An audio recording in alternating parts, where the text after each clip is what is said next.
अहम ख़बर अवां सां शेयर कयूं पिया। कराची में शहीद सहाफ़ी नसरुल्लाह गडानी जे कातिलनि जी गिरफ़्तारी लाइ प्रेस क्लब आॾो एहतजाज जारी आहे। शहीद सहाफ़ी जे वारसनि जे सर ते एहतजाज में मुख़्तलिफ़ शहरनि खां आयल सहाफ़ियुनि शिरकत कई आहे। एहतजाज जी अॻवानी शहीद जी अमर पठाणी ऐं सहाफ़ी करे रहिया आहिनि। शहीद नसरुल्लाह गडानी जे कातिलनि खे फ़ौरी तौर ते गिरफ़्तार कयो वञे, एहतजाज कंदड़नि जो इहो चवणु आहे। शहीद सहाफ़ी नसरुल्लाह गडानी जे कातिलनि जी गिरफ़्तारी लाइ प्रेस क्लब आॾो एहतजाज जारी आहे।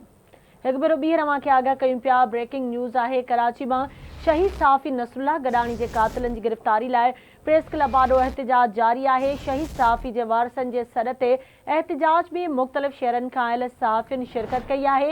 एहतजाज जी अॻवानी शहीद जी अमर पठाणी ऐं सहाफ़ी करे रहिया आहिनि। शहीद नसरुल्लाह गडानी जे कातिलनि खे फ़ौरी तौर ते गिरफ़्तार कयो वञे, एहतजाज कंदड़नि जो इहो चवणु आहे। तफ़सील मालूम कंदासीं। कराची में आवाज़ न्यूज़ रिपोर्टर शहज़ाद जलबानी सां। जी शहज़ाद, अपडेट कजो इन हवाले सां।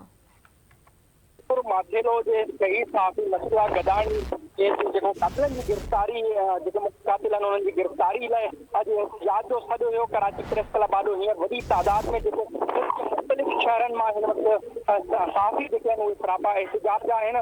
वाज़े रहे त एहतजाज कंदड़नि जेको इहो प्लान जेको एहतजाज जो जेको हिननि हिकिड़ो शेड्यूल ठाहियो हुन में इहो पिणु ॼाणायो वियो आहे त उहे जेके सहाफ़ी आहिनि उहे वॾे वज़ीर आला हाउस तां बि उहे मार्च करे एहतजाजी मार्च करे उते पुॼंदा।